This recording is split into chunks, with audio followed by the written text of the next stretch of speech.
So I'm not sure if everyone is signed in right now, but we're waiting for some more people to get on the call. Okay. But we want to thank you for joining us for our webinar on how to combat the holiday blues. And so this is something personal for me because I went through this being, previously when I was single. And so I just want to talk about this because I know a lot of special needs parents deal with this.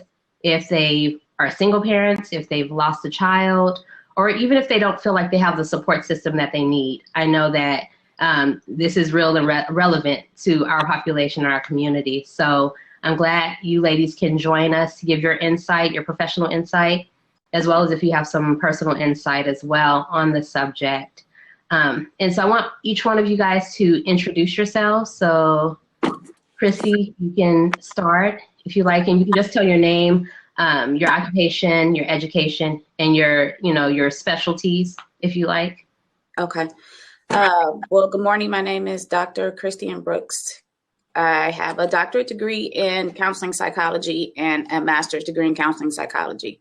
I'm a social work supervisor, and I teach psychology at a community college. So right now, really my specialty is probably dealing more with foster children and young adults who are formerly in foster care. Okay. Although a lot of them are special needs, the majority of what we deal with are usually diagnosed more with emotional issues rather than any learning disabilities or any of those special needs. Okay. And Maisha, if you want to introduce yourself. Good morning. My name is Maisha Dunn. I am a licensed marriage and family therapist, and I have a master's in clinical psychology, and I specialize in helping and supporting parents and families and children with difficult behaviors. I'll just sum it up like that, and I'm so excited to be a part.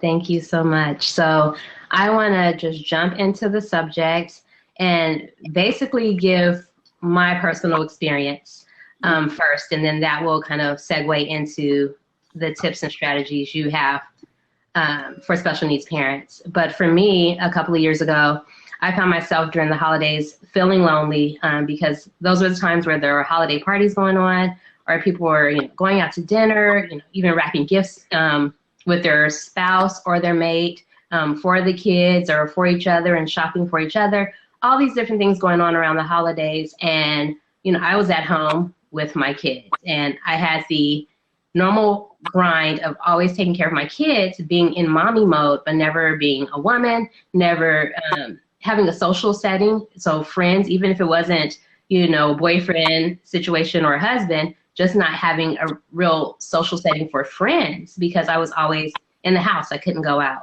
And so I felt really lonely. I would find myself late at night, really just like marinating on those ideas, and it just got bigger and bigger. And so, with me already having a previous background of depression and even panic attacks, it just heightened during the holidays. And even feeling like, because I was a real true single parent, and CJ, who's my older son who has Down syndrome and autism, his dad not really being in the picture, not having that level of support, I felt even lonelier. So I even posted a video on Special Shades of Color's YouTube channel probably like a year ago or more. And I was crying about the fact that, his dad hadn't checked in on him and those kind of things. So feeling lonely about just even parenting alone, being alone, not being able to get out of the house. And so that was the preface for doing this webinar, because I had been in that situation, and I know many times, even if you do have a spouse or a mate, you can still feel alone. And so I wanted to really address that and kind of see, for me, I knew the precursors and knew that, okay, I might have a little problem with depression because I had previously been through it. But for those who really have no background of like the symptoms or signs of depression or anything, what would you say would be those triggers to know that, okay, it's something a little more serious, that maybe you need to really concentrate on doing some strategies to not feel as down and depressed, or maybe even see someone or talk to someone? What would be those signs of depression or even anxiety, do you think? Maisha, would you like to go first, or how do you want to? Let's see. She's showing her signal. Oh.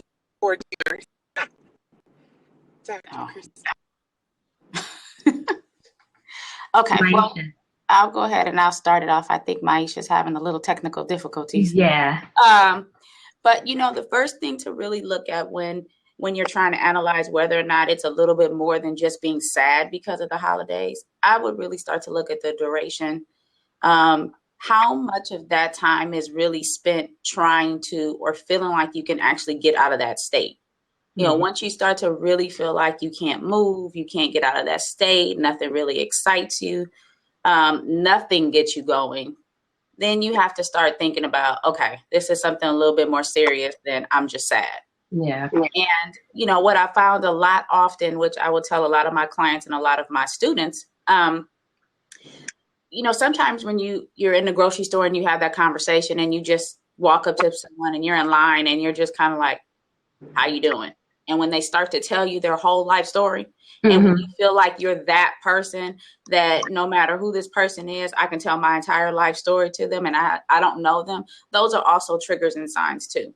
Because even that person who is telling all about their lives to someone is reaching out and looking for help. So when you can identify yourself as to speaking to strangers and other people that way too, that may be a sign that you may need someone on a regular basis too. So it's not just about laying in the bed and not wanting to get out of the bed and not want to do everyday things. Sometimes it's covering up the depression with other things too. So we kind of have to be able to identify both of those different triggers. Yeah, that's so true. And Maisha, do you have any the signs and signals of depression or anxiety that people should become concerned about? What would be those signs? Yeah, definitely. First, can you guys hear me okay? Yeah. So, okay, good. Yeah, one of the things that I tell people is there's usually some sort of change in your functioning, daily functioning, whether it be at work, whether it be at home, and usually it's in multiple you lose functioning in multiple places. So there's an impairment in that functioning where it decreases. You may start missing work, or you may start missing church, or you may start not regularly participating in normal daily activities that you would normally participate in. There is a good way and a good indicator that, this might be a little bit more significant than just sadness. That if I'm missing things that I normally would do, there might be some depression there, and also changes in your eating, changes in your sleeping. Maybe you're sleeping a lot more, or you're sleeping less. If you're sleeping a lot more, that's usually an indicator of depression. If you're sleeping less, that's usually an indicator of anxiety. If you're eating more, you're eating less. And like I said, just those changes in your daily normal routine, those are good indicators. And your thinking, right? If your thinking is usually kind of just focused on ruminating about things that have happened in the past, the way you wish it were, and that kind of thinking is focused there, then usually there's some good indicators that there's some depression, not just some sadness, situational sadness. Sometimes I would look at, I've had family members who have suffered with some forms of depression, and it was also a matter of fact of maybe me noticing it because of my educational background and my experience, but just being able to look at or having someone that knows you so well, where you may not be capable of identifying those changes. Someone around you that's close enough may be able to identify those changes. And in dealing with that with with a family member who I was very close with, when she started to suffer from depression and was really spiraling, I noticed it. So I was able to pull other people in to kind of say, hey, and sit her down and really say what's going on. Because I'm noticing it, even though she didn't notice it, because it started to just become so routine for her. that it wasn't as obvious to her that there was something going on and that she needed to reach out for, extra help. Exactly. And I know for me, for personal experience, it was like a spiral, like you said, like you can't get out of it. Mm-hmm. You just keep on with those thoughts and you feel hopeless, that there's no way out. And you pile on all those emotions of no one caring, no one being there. And you keep feeding these negative thoughts into your head. And so, it took other people saying, look, like you have to do something, you have to get out, or forcing me to get out, or, making a way, for me to participate or do something for myself, or giving me a break. Like my mom would step in and take the kids just to give me a break, right, for a moment when she saw that it was really bad, that something really was going on, So it's almost where you sometimes need that outside person. Absolutely. To say, hey, wake up, like something's going on, it's more serious. And a lot of times you're actually crying for someone to right. You realize it and pay attention to it, Yeah. a lot of times. So I think it's important for others to feel comfortable letting you know, those who are really close to you and feel comfortable to let you know that, hey, I'm concerned about you, and even that level of concern can help someone realize that people care at that time. So what I wanted to do too is really talk about some activities, some strategies, things that people can do to get out of that funk, get out of that feeling of loneliness. And, even think about it as special needs parents, like sometimes we can't get out of the house. So what can they even do in the home or whatever, to help them get out of that energy and that spirit? So any one of you guys can jump in.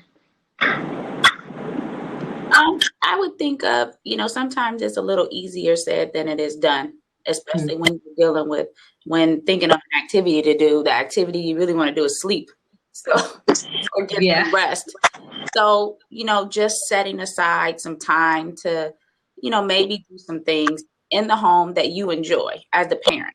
When you are a single parent, as I'm a single parent myself, and I have 2 teenagers, and when they were smaller, it took for them to write me a letter that said, Mommy, can we start doing this more? And Mommy, can we start doing that more? And so I really paid attention to that. Okay, what are some things that they like to do? And I have 1 son and 1 daughter. So I started to find things that each individually they like to do. Let me do a thing with this child first. Let me do a thing with this child first. Let me do something together, and then explain to them that, Mommy needs a little time too, and try the best way to get that, even if it's 10 or 15 minutes. And activities could be if you're dealing with children who do have some special needs and that maybe the attention span is a little smaller, maybe they're shorter activities and they're in spurts so that it's not something long where the child can no longer participate because something is going on. And that may make it helpful in terms of your frustration level, because if you're trying to draw out a 2-hour movie and your child can't sit for a 2-hour movie, then let's find a way to watch that movie in 15-minute increments so that they enjoy that 15 minutes as opposed to struggling an entire hour or 2. And that, that's something I did as well. For me, I decided to do like slumber parties with the kids because I knew that late at night was my trigger. So then I would at nighttime, I would do slumber parties with the kids. Everybody get your blankets, pillows, we'll have snacks. Right. And even with CJ, who has a shorter attention span, I would just allow him to participate as much as he wanted to. And then he could go to his room and I would just be with the other kids. But it got my mind off of that feeling of loneliness. I didn't have the opportunity to even think about it because, as we know, kids are hyper and constantly talking. So you're constantly engaging with someone. And that helped, me even to do something with my kids. So it wasn't even about needing an adult to do something with, but just to get my mind off of what I was feeling and to get excited about something with the kids. It made me feel better as a mom to be able to sit there and spend time with them. So that, Maisha, do you have any tips or strategies? Yes, I do. I was just thinking, I really like the idea about being realistic, like Doctor was just saying, and when you're depressed, it's hard to think sometimes. Depression and anxiety and your emotions, period, can just kind of flood you a little bit and makes it hard to make decisions, which is why I'm really glad that we're doing this today. But one of the things I was thinking about was having a plan. One, having some support. Yeah. And as a single parent, I too was a single parent. I'm not anymore, but I was. And just having someone or someone's there who can actually realistically support you. And not someone who doesn't understand, someone who won't get you, but someone who can actually get what's going on with you and can actually be a true support. Right. And add them into that plan. Hopefully they can help with childcare. Hopefully they can give a break. Hopefully, even if it's that they spend time with the kids for 30 minutes or an hour and you go in the room. But having someone else there, I think is really important, or finding a way to connect to other people who also understand your struggle. I think that's huge. And then having a plan. And I think some of the things that you guys were saying as far as the slumber party, or finding things that the kids really enjoy, and making a decision that, you know, in order for me to get through this place that I'm in, I need to shift my mind something else. And it may not be what I want it to be, but I got to get through this. Right. So in order to get through this, let me engage in something that the kids will actually enjoy. And that way I'm not struggling to try to get them to do something that they don't want to do. And I'm right. It'll make it it'll be worse all around if you don't think about what can I do that they enjoy. And being able to shift your mind into, let me think about them. And I know we're always thinking about them as parents, but the key is being able to say, you know what, how can I get through this moment, this night, 30 minutes, these few hours that I have to get through to make it to the next day, you know? And so that's one of the things, that's some of what I'm thinking about. And making a plan is actually looking at kids in your situation and seeing what's realistic in the house for you to do, or adding some support in there to help kind of break up the monotony and give you some time to yourself, or just give you a break to be able to have somebody else there redirecting, engaging, and laughing and sharing. It just gives you a break, even in the moment, even if you can't go to the room. Even in that moment, someone else being there just to support you and support the kids will definitely help.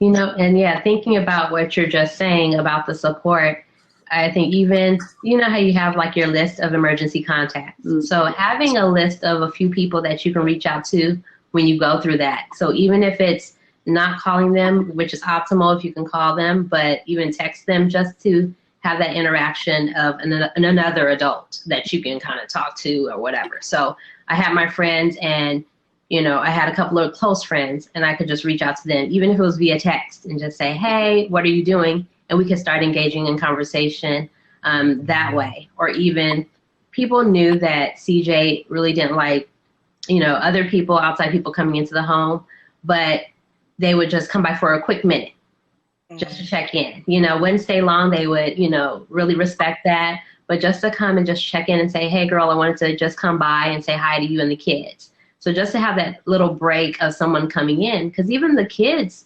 begin sometimes in special needs homes become isolated. Right. Because I know my kids, you know, I just let my girl, you know, my daughter just join Girl Scouts, do all these things with school right now so that she can engage in activities. So even having someone come into the home real quick, the kids are like, hey, family, friends, and they can see what that interaction is, and that's healthy for them instead of being constantly isolated in the home. So even just having a support system of family, friends, for me, I've started to connect with other special needs parents, so moms that understand. I have a couple of moms where I thought I was alone, but who have dual diagnosis, you know, children, so have Down syndrome, have autism, so they really know what I'm going through when it comes to CJ's behavior or just my feelings personally as a parent. They can really relate. So it's good, you know, even if it's someone who you really don't know, but they have a similar situation, to even connect with those people, because sometimes you have to kind of reach out, because sometimes you don't have family or friends that understand, aren't good support systems. So then you have to look at the next layer of people you can reach out to, because there is someone, you know. And I want to segue into even the, you know, your spirituality, and even you know, going to church or doing things, activities like that, where you have a community of people that can help, and it extends your community of people that can maybe babysit, you know, and give you that break to kind of get out of the house and get a support system outside of family and friends. Like, so what are some ways you can get some support systems outside of family and friends, even?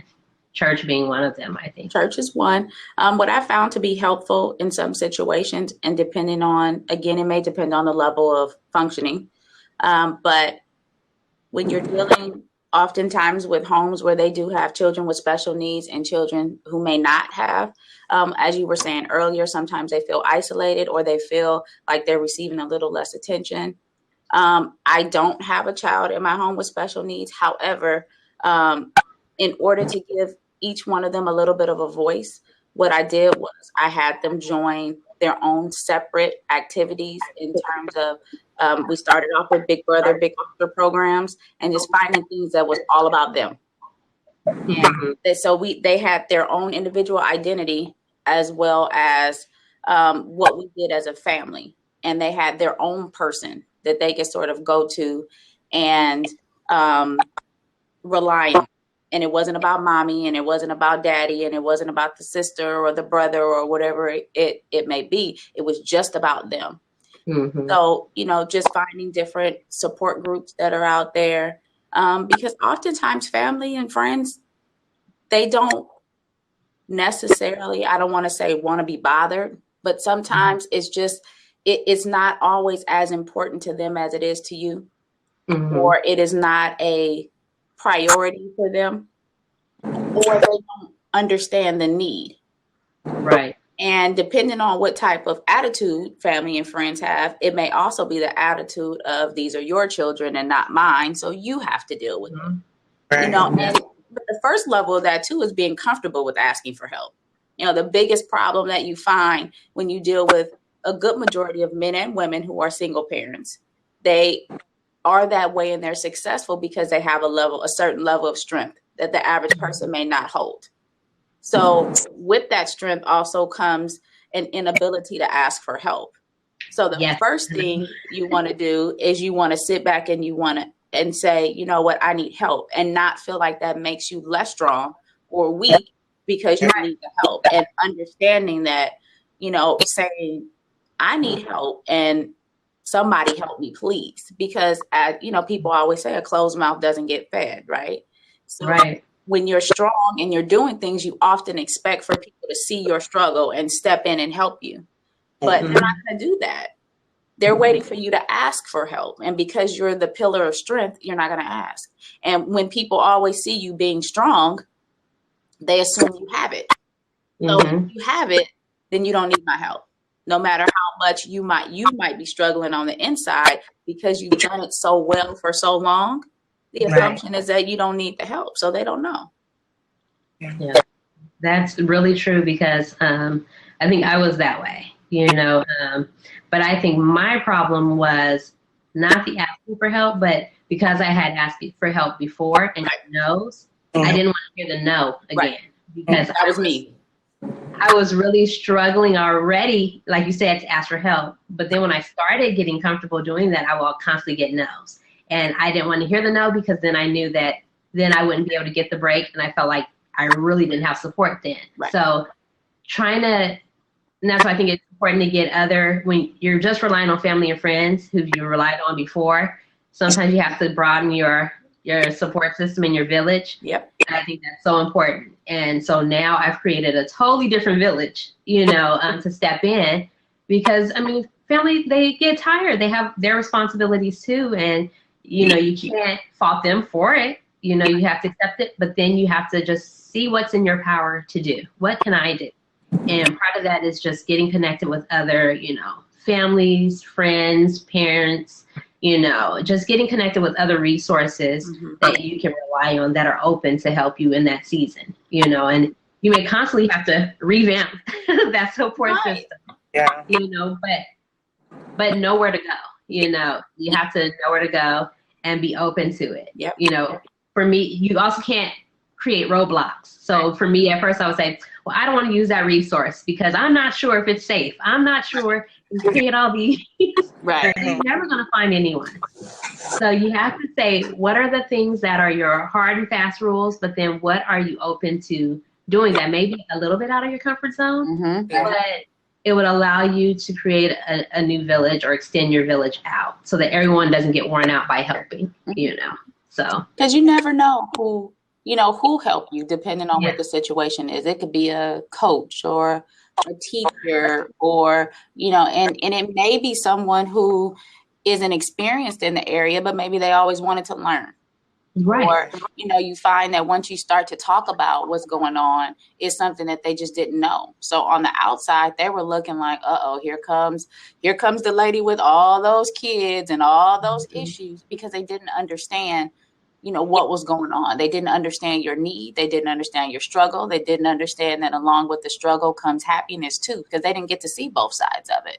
Right. So it's teaching them too. And once you've taught someone, then a lot of times you can pull them in and they enjoy it. And you'll be surprised how many people are willing to help that you never thought would help, that are so far outside of your comfort zone or your circle. And all it took was just to open up your mouth and talk. Yeah. And because for me, I would just rely on my mom, my brother, those are really close to me. But then now I'm seeing, okay, there are other layers of family members even, cousins that, you may not see them every day, but they're open to help. They're like, hey, so I'm a social media person. So you'll see me, you guys know, you'll see me express things and they're like, inbox me, hey, you need some help? I'll help you. And I'm like, wow, didn't even think about asking them. Or my daughter's classroom parents, the just like classmates and their moms and stuff. They're like, hey, I'll take Taylor, for the weekend and let her, do something with my daughter, or either I'll help here. I had one parent who was just willing to watch the kids if I need to go out of town, and was available, but I wouldn't have thought to ask really. But it was just me, kind of expressing myself on social media, and that came about. So it opened my eyes to the fact that I needed to look beyond who I really, depended on a regular basis, and look beyond that and see that there are other opportunities. Another thing, I have parents who have lost a child. And so it's a different type of loneliness and depression.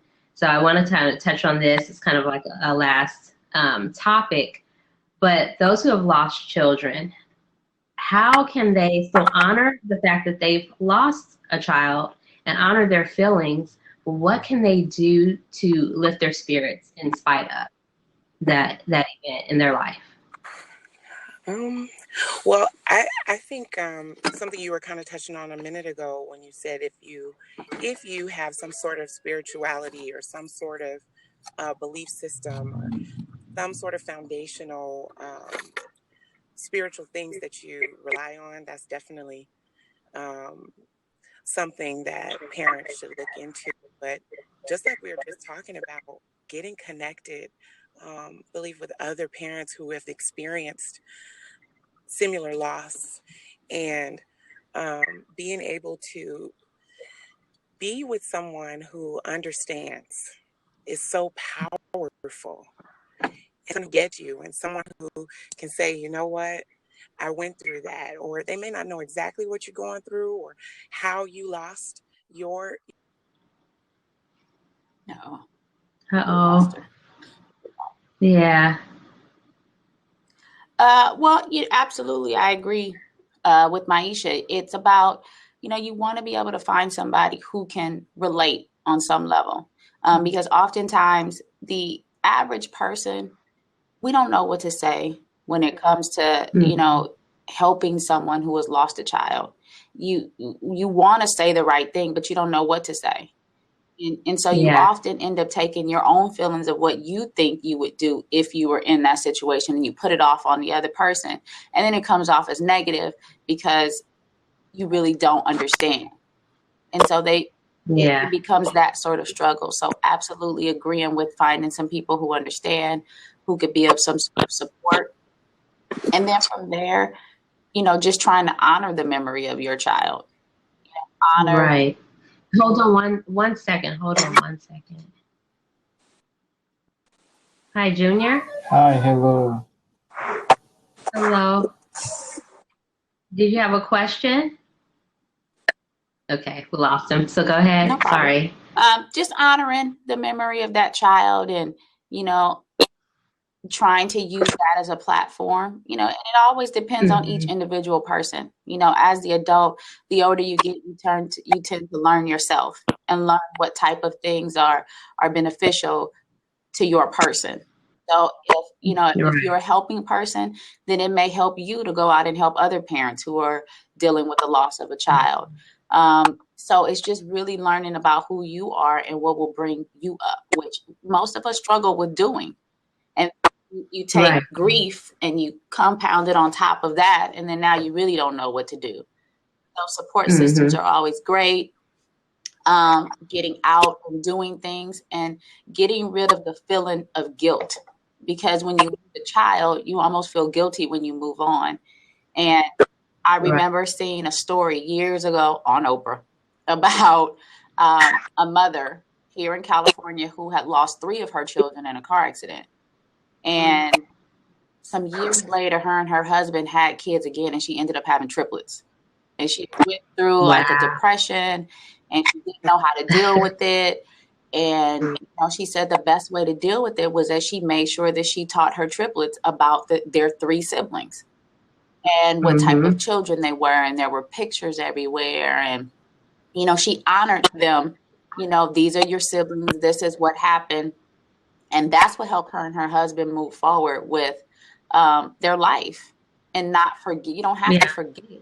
You can honor, but you also don't have to delay in the loss. And you want to more live in the memory and the lessons that you learned from that experience that you had with your child or your children. Definitely. Yeah, that's good. And Maisha, you were in the middle of saying about finding other parents who've gone through similar situations. So go ahead, because we kind of got disconnected from you. And the doctor finished off extremely well. I could hear, so I appreciate her finish up. But I was also thinking too about, it's okay to grieve. It's okay to cry. It's okay to feel sad and miss your baby. I mean, that's your baby, no matter what. And also looking to, the potential or the possibility of the need to maybe go to some counseling, get involved in some sort of support group, and actually deal with those feelings of guilt, of shame, of sadness, of now how do I move forward because I have other children maybe that I need to live for, and being you have a place and a space that's your own to be able to deal with your feelings is very important, because if you move on and you don't deal with how you feel, it could turn into something that's more damaging than good. I mean, you stuff them and you begin to pretend like everything's okay, and you put a smile on your face, and you're engaged with your other children, and you're busy, and you're doing this and doing that and trying to show other people that you're okay. And then something happens and you end up having a meltdown anyways.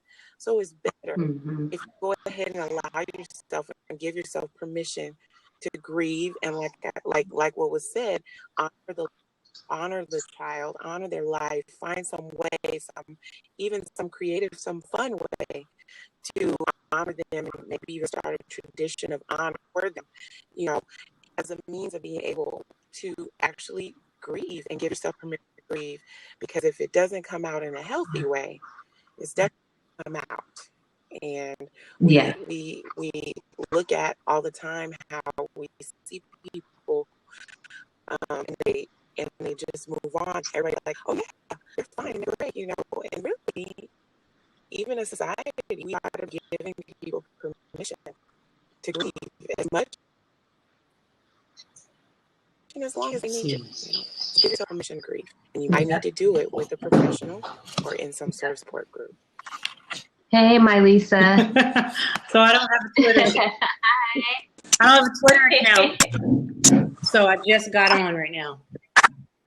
Oh, sorry. So Maisha was just talking about just things that parents who have lost a child, what they can do to honor the fact that they've lost a child, but also actually get some help for what they're experiencing, what they're feeling, so that it doesn't turn into something more massive, you know, a meltdown or, you know, anything, you know, we talk about here at suicidal thoughts, things of that nature. I wanted to, I'm glad you joined us. Yeah, sorry, I look really funny. I don't know why I look blurry like that. That's okay. I'm having a lot of technical difficulties, but I've been listening on my phone, even though I couldn't call in. I heard most of the other conversations. So. Okay, good. So I know we had talked and you said you had some tips or strategies on how to combat like those feelings of loneliness and depression. So I wanted to give you some time to, you know, give us some insight on some tips and strategies as well. Well, for me, I'm very social.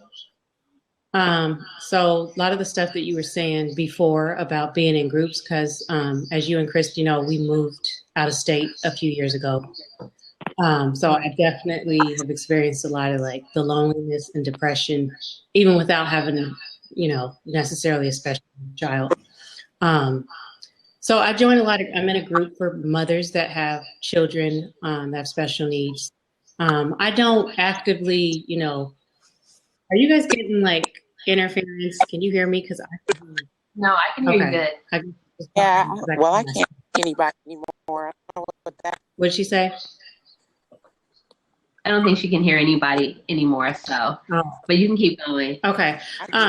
Yeah, no, I joined a lot of moms groups when I first moved here. So that really helped. And then I'm kind of researching, doing my own pre-diagnosis because I think my daughter has ADHD like I do. Right. So I just surround myself, like you guys were talking about before. I do all of that stuff. Like that's the only way sometimes I can make it through whatever it is that I'm going through, is to surround myself with positive people, or people like Christy was saying, people that understand you. Because, you know, I have a wonderful husband, but like I have ADHD. He has no idea what that's like. And ADHD is one of those really complicated mental illnesses, kind of like depression, where you could know somebody and have no idea they have it, or what they're going through when they go home every day. Definitely. Oh yeah. And I have a therapist. I've been on medication, but not necessarily for depression. And I haven't found the formula that works for me yet. Most of the medication I've tried doesn't necessarily make me feel that much better. So I just try to manage it in other ways. Yeah, exactly. And that's the thing. I want parents to also know that it's okay to seek out professional help or to talk to your doctor about it. For me, this was years ago, but I went to the doctor just for a checkup, and as she probed, because I guess she could sense something, and she didn't really know I had a child with special needs, but she could just sense something, and so she started probing. And the more she probed, the more I divulged. And it was kind of like the floodgates, you know, and then she said, I'm going to give you some medication, you know, and to help you out because you're overwhelmed. You know, you're a single parent, you're dealing with this alone, and just in case, you know, you need it. This is what I want to offer to you. And then she referred me to some other assistance that I could have, because a lot of times we try to hold it in so much, you know, but people can sense it. They know.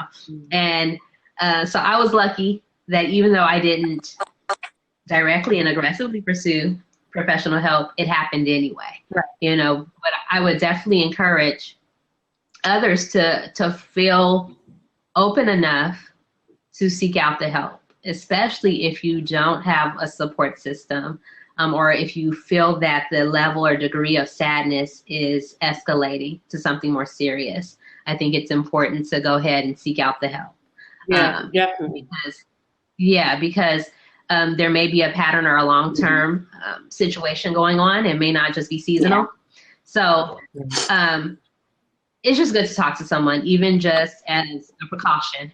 You know, it doesn't hurt to go to talk to a therapist or your doctor, or one time even, just to see if you need a long-term, treatment or care. And I think a lot of times with special shades of color, we're dealing with diverse ethnic backgrounds. And I think especially for African Americans, we kind of have a stigma about mental health and getting, treatment or just talking to a therapist.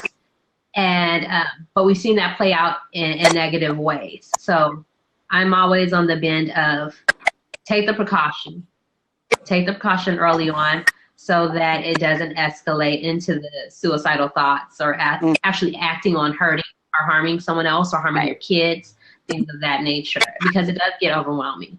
So I'm glad my Lisa actually chimed in on, even just talking to someone, a therapist, as well as medication, if need be, because it, like I said, could be the holidays, it could be something else, more long term. And some people don't want to they don't take medication. I know I'm not big on medication, and it's taken me a long time to accept the fact that I have something going on that I just simply can't manage on my own sometimes. And if that means I go see a therapist, I go see a therapist. If that means I decide to take medication, I take because, I think also being a mom and a wife, I want to be the best I can for them. And I can't do that if I'm not taking care of myself. And I think that's the most important thing to remember is that nothing is more important than you taking care of yourself. If you're not taking care of yourself, you can't be, and that can make it worse too. If you're not taking care of yourself, you're trying to take care of everything that's going on, even with whether you have a special needs kid or you just have a kid. It's a lot of work. It's overwhelming. And when you start feeling that overwhelming feeling, like it's really important that you are okay with asking for help and acknowledging the fact that even if you just say to your husband or whoever's around, I need a break, I need to walk away, I need to go take a walk, whatever it is that you have to do. Your feelings, do what needs to be done. Don't try to ignore it. I don't know if you guys can hear me still or see me. Yeah, we can. Major issues, but I'm really, really appreciate what my Lisa said, that just being able to say, you know what, if I need medication, let me just do it if it's going to help. Because we don't realize that when you're depressed, if you've fallen into maybe a clinical depression, that changes the brain chemistry. Right. And when your brain chemistry changes, you can't change it back on your own. It needs some help. And sometimes, a lot of times, the medication is the help. And it's not the cure-all, because there's things that you can still do on your own. Sometimes you just need that medication to get you through that tough time. And sometimes the medications are not addictive. They're not, you have to learn about them, and it's a trial and error type of thing. But once you can get what you need, it can help not only you, but everybody else. And that's in your life. That's the key too, is being able to, hopefully you can identify when you have that need. And some of us struggle with saying, one, you don't want to admit it. Two, you don't know that it's there. So three, if you don't know that it's there, you can't admit it, then how do you ask for help? And I think that is one thing where a lot of us struggle with, where you may know that something is going on, but you don't know what. So to go ask for help becomes so difficult. And that's just something else that's overwhelming. And, it's one of those things where, and my children are 14 and 16, and we always sit around and have these conversations. And years ago, I started this thing where I go on vacations by myself. There are children allowed. I don't even go. And it doesn't matter if I go to a hotel around the corner or if I go somewhere far. There are absolutely no children around, not my children and not anyone else's. And it was hard for them to understand that in the beginning. And I sat them down and I said, when you get on the airplane, and they said, yeah. And I said, and they always tell you about when the oxygen masks fall down, who does the oxygen mask go on first? And they say, well, they tell you to put it on yourself. and then do what? And then help your children. I said, so it's important for me. I have to be able to help me first in order to be able to successfully help you. And that's not being selfish, but as a mother, you feel selfish when you feel like you're putting yourself first. But putting yourself first ultimately means that you're putting them first, because who's going to take care of you if I'm not there? If I'm not healthy enough, whether it's mentally or physically healthy enough to take care of you, then who else is going to do it? And so as they got older and we started to go through what that looked like. What does it look like to take care of mommy first so that mommy is most successful in taking care of the two of you? They started to understand. And it was an expectation. Yeah, one day they'll understand because they'll be parents or they'll be in a situation where they have to make that decision. Right. And it was just a matter of, we'll appreciate each other more. We'll love each other more. You need to take a break, just like when you go to Granny's house and take your break. And they were little at this time, maybe 6 and 7 or 6 and 8. You go to Granny's house, and you take a break. Yeah, mommy's doing the same thing. And then we would plan activities to do together, because that's when you're at your highest energy. So when we knew when it was coming. So even if it was every 3 months or 6 months or once a year, they knew that this time is coming where we're going to take a little break and then we're going to bring it back together. And then even when you're dealing with couples, it's always important for couples to have their break together too, because they need to be together outside of the children. They need to not feel like mommy and daddy all the time. Sometimes they just need to feel like husband and wife. And that presents very differently, in terms of taking care of your children. And then individually, everybody feels better about themselves when they can come together and do some things. So it's about identifying your own needs and each other's needs when you're married, and your children's needs when you have that, and really being able to work on how you can be best at that. Right. And my daughter is 4 and she'll be 5. And she's heard me say to her, I need you to go play in your room for a little while. I need you. And because she's really articulate and bright and asks a lot of questions, it forces me to talk to her like a 14-year-old. Right. So if she says to me, why do I need to go in my room? I don't want to go in my room. Well, mommy needs a break. I'm not feeling good. Or I just need some peace. Sometimes I just say that. So now she says it back to me without me explaining it. Like this morning, because my husband's home on the weekend. Like, I need you to go downstairs with daddy when you're done eating. Right. Why? So you can have some peace, mommy? Yes. Okay. Yeah. And so if they understand it, and then there's going to be one day where she might say it to you. Right. You need some peace. and then it's kind of like, and then you look at them and you go, don't tell me. And then and then that's when they start to get it in their own kid way, because we're going to get on their nerves too. And they're going to try us, and we're going to try them, and we're going to, and it's just a constant thing. But that open line of communication is what helps the most in terms of being successful all the way around. Because we think that our kids don't understand, and they understand at their level. Obviously, they don't understand the adult issues, but they can understand at their level. And when we can bring it down to them at their level, they get it. And as they grow, they'll get it a little bit more and a little bit more, and they'll be expansive, and they'll understand. And then they'll know how to take those same lessons into their own life with their own children, and be able to identify certain things as well when they get of age. Right. Definitely. So I want to wrap the conversation up and give just a tip, insight, final thoughts.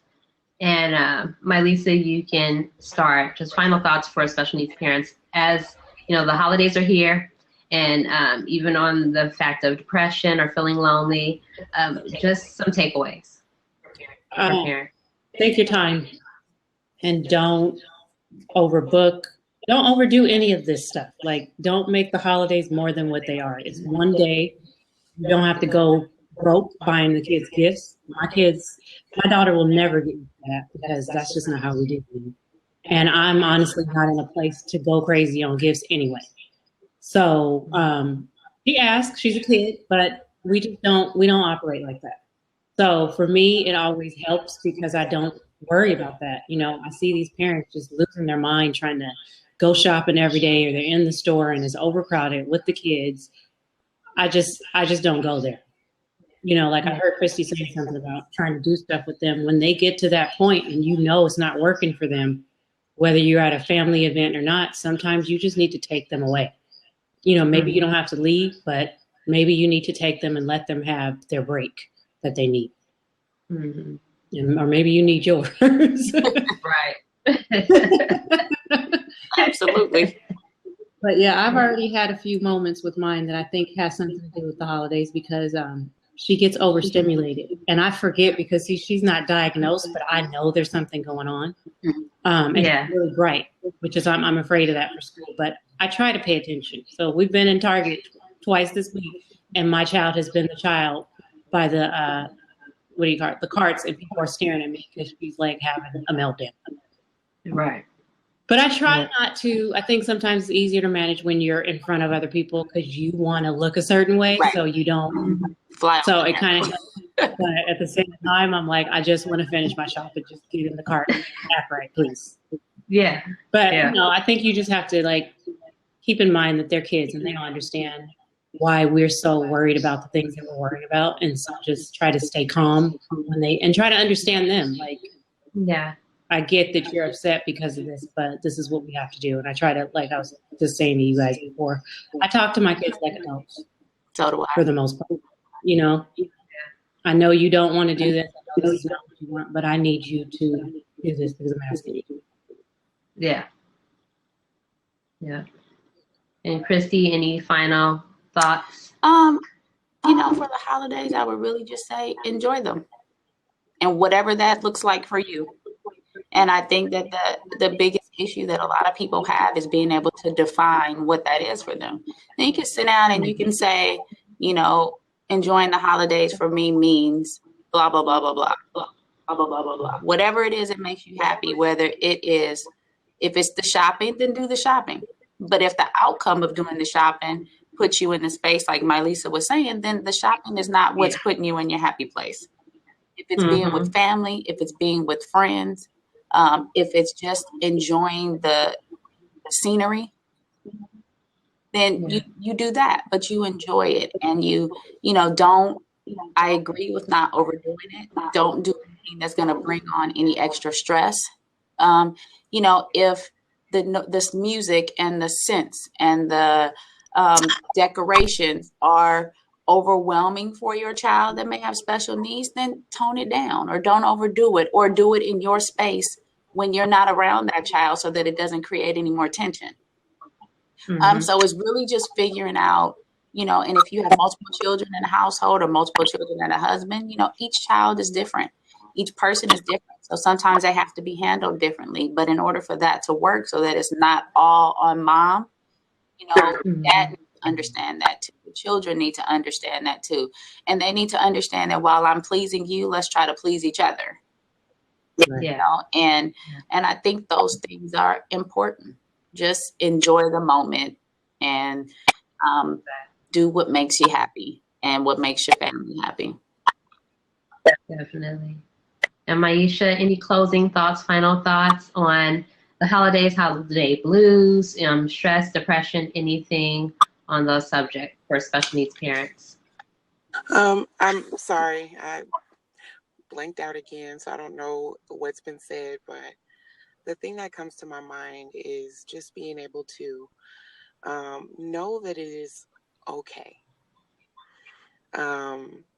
It is okay to have these kinds of struggles and issues, and it is okay to feel the things that you're feeling. It is okay that maybe this Christmas or this time is not always a good time. But the thing to remember is, how can I make it through? There's got to be some way. There's got to be some tools. There's got to be some ideas, some creativity to help me make it through. So that we don't get stuck and not move. So find a way. Find a way. And the way you find a way is a lot of what we've said is getting connected with other people, finding out what they're doing. How are they handling? Reading and researching and looking at books and even just thinking and meditating. How can I get through so that I don't get stuck? And how can I make this the best holiday it can possibly be? Considering our situation, what can we do? And I believe sometimes we get stuck because we don't, but there's anything that we, and that is not a true thought or a true statement. So challenge that thought when you're having it. Challenge it and think, how can I make it through? There's got to be a way. Got to be a way.